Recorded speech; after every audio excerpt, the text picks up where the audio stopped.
Maligayang pagbabalik po, ngayon po ay araw ng Linggo, September 3, 2023. Latest weather update po tayo. Patuloy pa rin po natin binabantayan at naka-monitor po sa ating pinaka-live radar, no?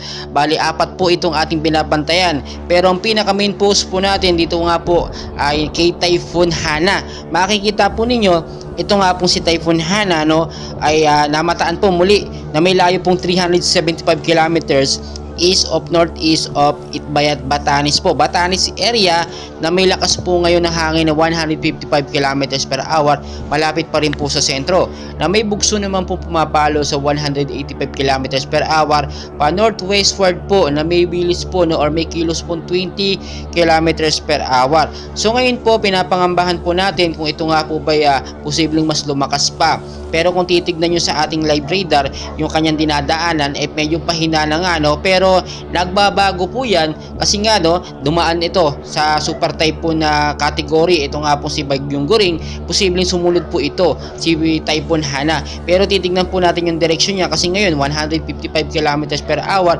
ilang jump lamang po yan sa kanyang direksyon, posibleng pumalo agad po yan from 155 to 200 km per hour. So ngayon talaga titignan natin kung ito nga po yung magiging banta ng sobra dito nga po sa bandang Central Luzon, which is sa Metro Manila, na madalas nga pong binabaha. Tingnan nyo pong mabuti yung kanyang sirkulasyon ng kanyang hangin northwestward po, at ito po bandang Batanes. Sa bandang Batanes po ngayon nakataas ang storm signal number 1 hanggang storm signal number 5. So pinag-iingat po ang lugar na yan. Pero hindi po ibig sabihin nun hindi na tayo mag-iingat. Maging ready po tayo, especially po sa mga bahaing lugar sa Metro Manila, no? Apektado pa rin tayo dyan ng malalakas na mga ulan. Dala na rin po ng hanging habagat, kaya hindi po sa matataas ng lugar mag-ingat po kayo dyan sa banta po ng landslide. Kapag lumambot po ang lupa, ito po ay posibleng pagmulan ng landslide. Maging I'm ready po tayo. Rainy season po ngayon at Setyembre, inaasahan po na mga 5 hanggang 10 bagyo ang posible pong pumasok sa ating Philippine Area of Responsibility.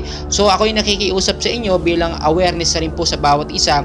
Paki-like, subscribe, pa-share na rin po, and pa-hit na rin po ng notification bell para kada upload ko po ay ma-notify ko kayo sa ating weather update sa binabantayan.